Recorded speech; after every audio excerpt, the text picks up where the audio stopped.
Right. Just a little introduction about our company. We're the Golden Portugal. Our office is in Lisbon, Portugal, in Sardinia. And we have 5 years of experience in handling all sorts of Portugal immigrations. And in the beginning, we specialized in Portugal Golden Visa, and we have done like over 500 families for that, and with 100% success rate. And now we're expanding to all other sorts of Portugal visa, like the D7, digital nomad, D2, renewals, and citizenship as well. This is our website, the Golden Portugal. You can take a look. It has a lot of information. Or if you want to know more about the D visa or about our service, you can always book an appointment with us. Okay, we have a lot of Q&As. So one of them is say, okay, can I apply for D8 if I'm self-employed, fully working online as a coach?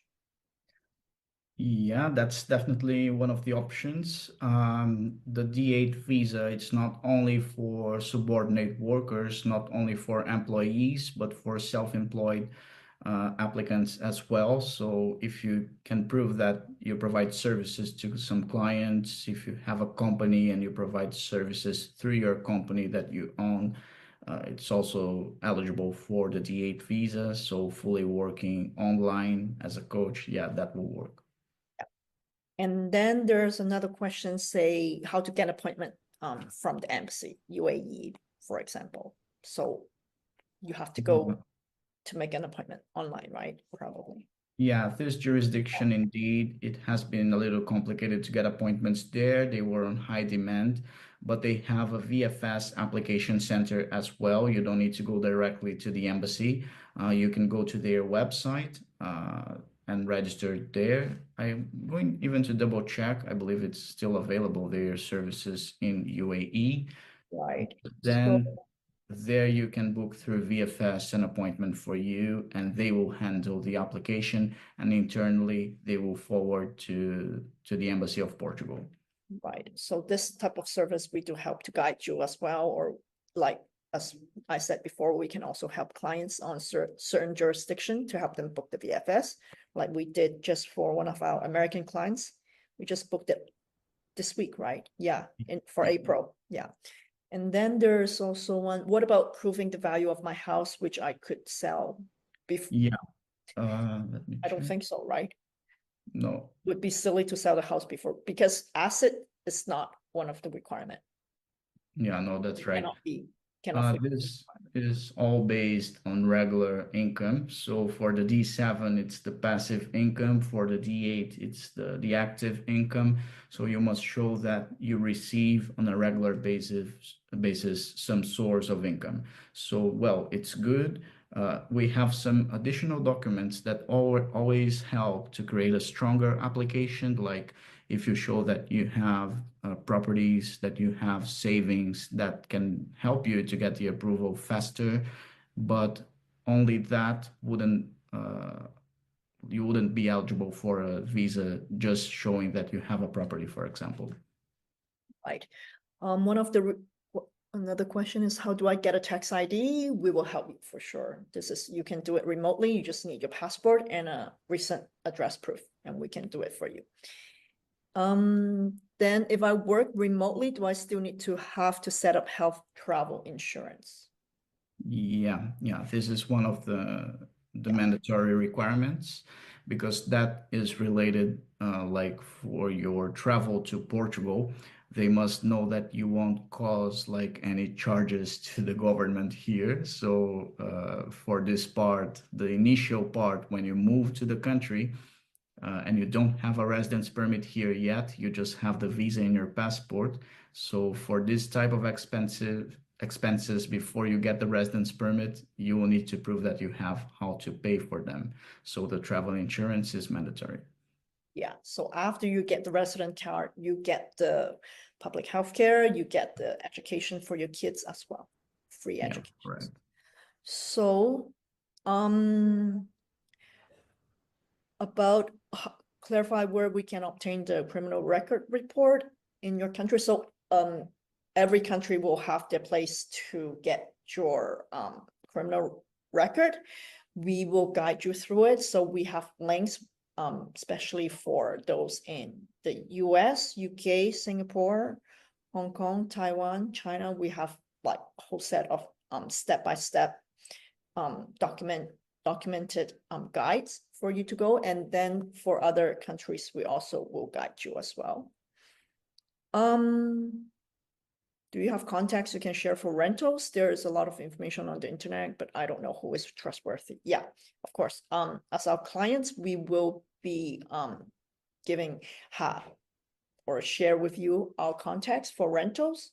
And then, yeah, we can work on that as well. Yeah. Do you have connections with realtors and landlords? Yes, but not in every city. So we mainly have a lot of connections in Lisbon, as we are based in Lisbon, also in Porto and Braga. And we do have other kind of developer property management who has also apartments in Lisbon, Alcázar do Sal, Grandola, and our branch. Yeah. So what are the benefits of this visa? I think you have already went through some of the benefits. Health, education, you will be you enjoy the same benefit of someone who's like me or Otavio who's living in here. And then after 5 years, you can apply for the PR and the citizenship, which give you access to, when you get the citizenship, access to all the EU region, 27 countries in the EU. Like even to live, if you'd like to move to another country, once you have the Portuguese citizenship, you can easily move to another country in Europe. That's something that you won't need a visa for that. So this is good. It's an opportunity for the future as well. And while in Portugal, which is a great country, also you can enjoy the quality of life here and you can live almost as a local, because the rights that the country gives to foreigners with a residence permit are really wide. You'll have like public health system, you have access to the public health system, public education, and it's really good. You'll have a lot of rights here as a foreigner with a residence permit. Right. And also one is asking, does applying for a golden visa now to provide free movement prevent you from applying for another visa at a later date when you want to move to Portugal, say in 3 years' time? I think you can change from Portugal golden visa to... You can, yeah. You cannot have two at the same time, but you can apply for one and later you can change and it's not a problem, yeah. Yeah. What is the minimum income requirement for the D2 entrepreneur visa? Yeah, that's interesting. There is no minimum income requirement actually, because the main reason for that visa is to show that you will contribute to the Portuguese market. So that's why you need a business plan to explain what you're going to develop here. You will then open the business, like the registration fees, you will need to pay for that. It's not high, it's like 250 euros for you to register the company. Plus, you need to have an accountant linked to your company that might charge you some fees for their services. Yeah, you need to have an accountant to do all the things every month and yearly. And it's a must, it's an obligation. But that's the specific requirement. It's set opening the bank account in Portugal, opening the business in Portugal. And then once you do that you register properly the company here, it's already what you need for applying for this visa. But still, you will need to prove that you have savings. You don't need to prove regular income, but you need to prove that you have savings. Right. So I see there are some other questions for golden visa as well. Is there an email to contact? You can actually scan the book, your consultation, or you can email us. I can type our email for you. And then one of the family wants to apply for D7 visa for 5 from UAE. You can also contact us for more informations. I see only options in the 500K for a golden visa. Yes, actually, we mainly do the 500K, but we also have donation projects, but those are on a limited, it's very limited in the market. So anyway, so we might have like some quota, and it's on a first come, first serve basis. And about what sort of physical presence is required to be in the country every year. So I think that's very important, because people are not. Yeah, I mentioned before about the official rule, because we receive a lot of questions about that, but the logic is actually the opposite. What the law says here is about the time that you can be out of the country. They don't say the time that you need to be in the country. So let's say that you have your first temporary residence permit. This one will be valid for 2 years. Within 2 years from the start date of your permit, you are allowed to be out of the country, out of Portugal, for up to 6 consecutive months or 8 interpolated months without needing to justify that. If you have professional reasons, if you have health issues that you can prove that you need to be abroad, you can inform IMA through a formal notification. You can inform them that you will need to be out of the country for more than the allowed period by law. So then there are some flexibility. Even if you stay out more of this period, they cannot like just terminate your rights. Like they won't make you lose your permit right away. They will open a process. You can like defend yourself. It's something really formal, but you need to respect the rules. So that's the rule. It's 6 consecutive months or 8 months in total within the period of validity of your card. First will be for 2 years, then will be for 3 years, the same rule. So that's how it works. It's about the time that you are allowed to be out of the country. Right. And please clarify on taxes, a foreign pension tax. I think if you're living here as a tax resident, which after 183 days, you should be declaring yourself as a tax resident here, per calendar year for maybe your first year here or your second year here, depending when you move to Portugal, you will be declaring yourself as a tax resident. And after you become a tax resident in Portugal, you are liable to file your tax. And right now there are some tax scheme for certain type of people to reduce, to not to pay the global income. But we're not a tax specialist, but we can for sure refer you to one of our partners for a more detailed consultation on the tax, because it is very specific, and everyone is different. So that's why we don't want to touch on it in general. Yeah, every country, it's possible that they will have like a partnership with Portugal, like an international agreement for non-double taxation. This is common for several countries here with Portugal. So you have, when they have that, it means that what you pay in your country of origin, you don't need to pay in Portugal unless the taxes in Portugal will be higher. So you might need to pay the difference. That's like the general information, but it's really important to get a consultation with a tax lawyer or an accountant in Portugal that will clarify everything according to your specific situation. Yeah, and to plan the best way you can to kind of minimize your tax here or in your country. Also, can a person extend the PR resident permit beyond 24 months, or would it be best to apply for citizenship or permanent at the time after the first 5 years? I think they're saying to extend their temporary residence. Yeah, that's possible, because if you don't have one of the requirements after 5 years, like the Portuguese proficiency, you can apply for a temporary one. So you'll receive another residence permit that will be valid for 3 years, actually. Yeah. Yeah. And then does the passive income have to be transferred to a Portuguese bank account? And is it taxed? Well, what you need to do, you won't have like an obligation to do that every month. What they need to see, it's at the beginning to grant this visa, like to approve the visa. They just need to see that you have this source of income in your country of origin.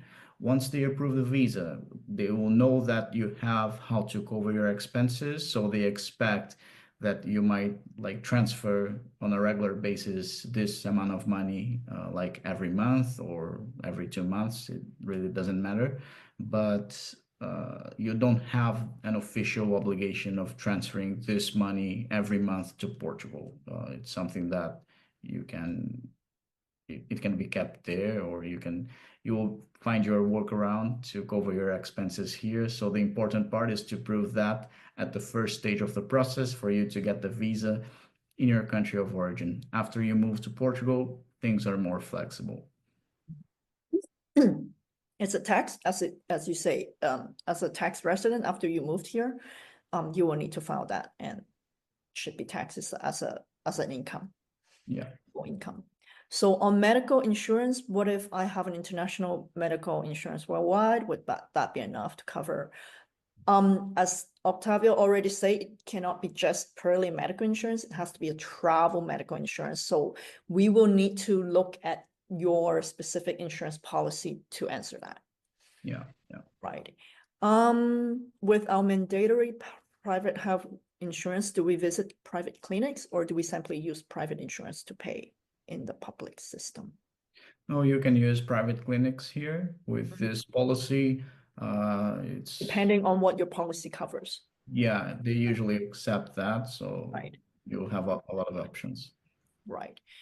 How long does the temporary visa last? Is it necessary to reapply if staying until permanent visa is possible? I think we've gone over this a few times. It's 2 years plus 3 years. Yeah. And I'm currently a US resident. Do I have to present copy of the latest tax return document? Yeah. Yeah. This is our recommendation, like always, to do that, because it causes a good impression to the Portuguese agents to see that you comply with the tax rules from your country of origin. That said, I can tell you that, like, for example, if you started receiving your pension, retired from your Social Security, for example, like right now, or just for the past 3 months, meaning that this wouldn't be in the most recent tax return. Even like that, you should still show the most recent tax return.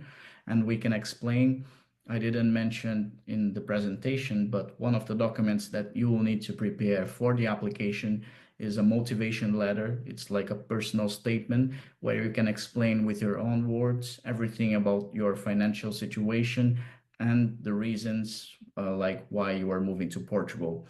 Just to make it easier for the Portuguese agents to analyze your request.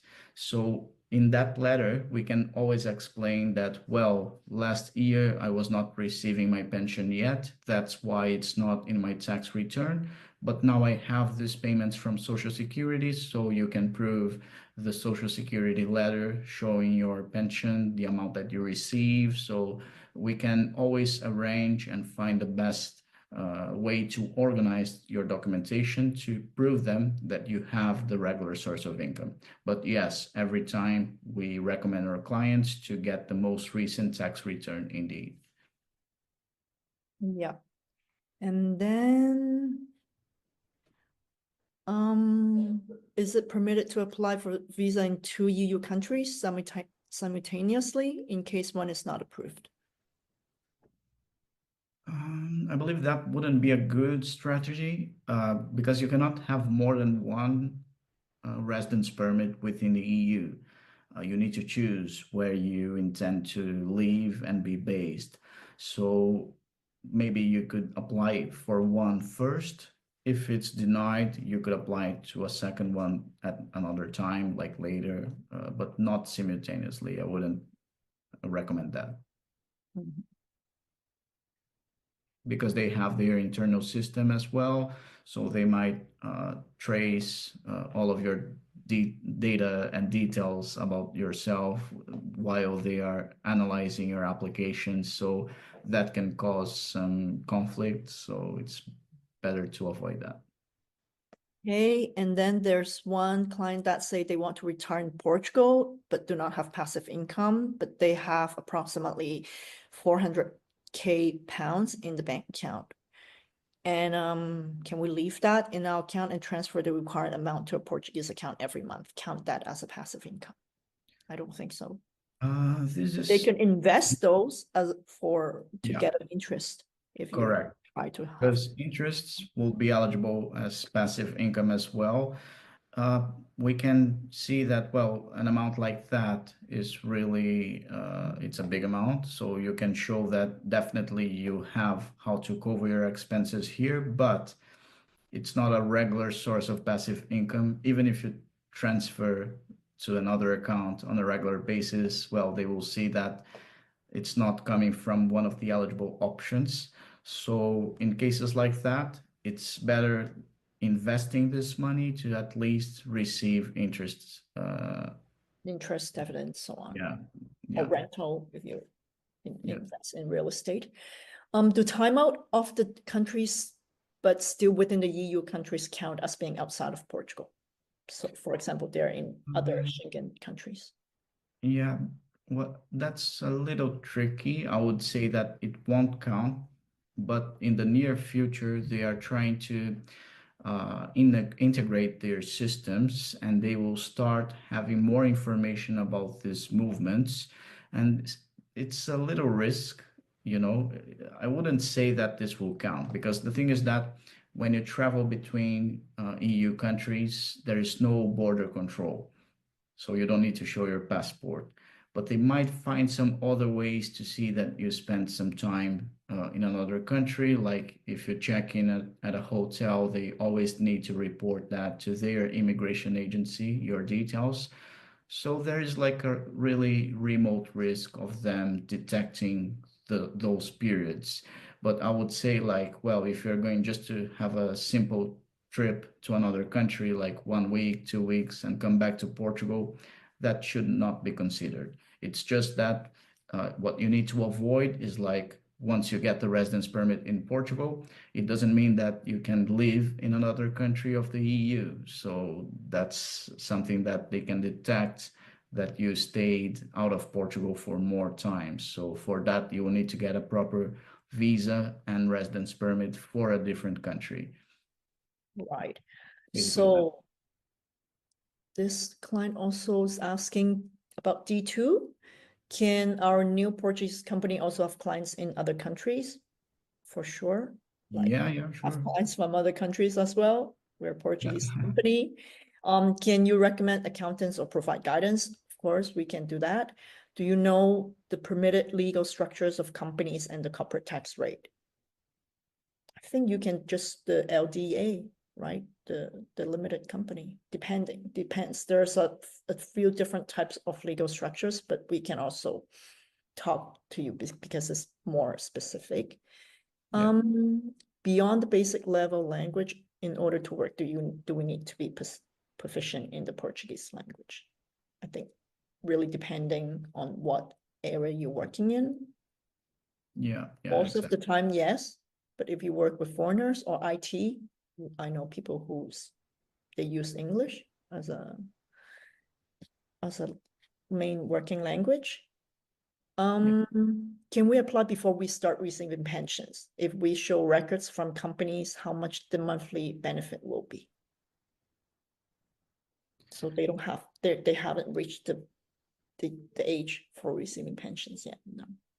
Yeah, that's not, if that's the only source of passive income, that wouldn't work. They need to see that in the past 3 months you are receiving. Sometimes if it's really recent, like if it's from the past month that you started receiving that, you can already apply, because they will see that it's a stable source of income for the future.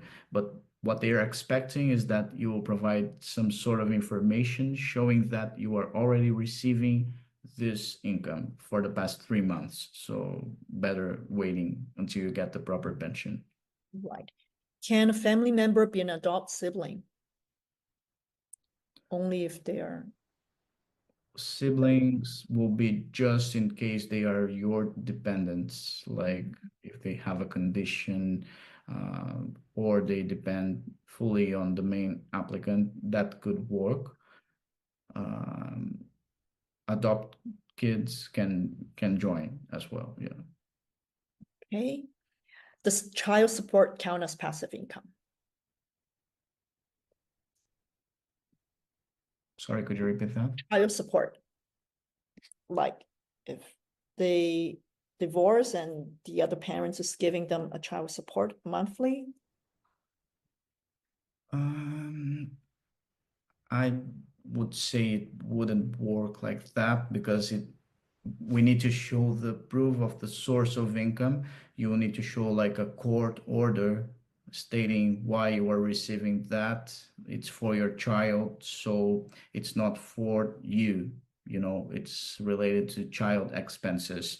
If it's a pension that you receive for yourself, like if you were not working, if you never worked, and you got divorced and your ex-husband or wife needs to pay you a pension for yourself, then that will work, but not for child support. Okay. And should I decide to start the D7 visa process? Do I have to do it through your company or do I start the process at the local Portuguese consulate? At what point of the process do you get involved? I think at the very beginning, because you need to get the documents ready before you go to your Portuguese consulate. Yeah. Like tax ID, bank accounts, documents review. Yeah, I didn't indicate there as a mandatory requirement the Portuguese tax number, but this is something that we help. It's one of the first steps that we take because it helps you a lot to prepare the necessary documents for the application. So once you already have the NIF, which is the Portuguese tax identification number, it's possible then for you to get a bank account here. You can also, for the lease agreement, they will ask for that. So this application for the Portuguese tax ID is something that we can do on your behalf remotely. So it's good to have this service from the beginning. Right. And then the last one is I receive money from my trust every month. I assume that also qualified as passive income. Yeah, we had some experience with this type of source of income before, and this can be used for the D7 visa. Yeah. Great. So I think we've answered a lot of questions already. Thank you, everyone. And if you need to have our help on this or a consultation, just book. Like I had the QR code or email us or just fill in any contact form on our webpage.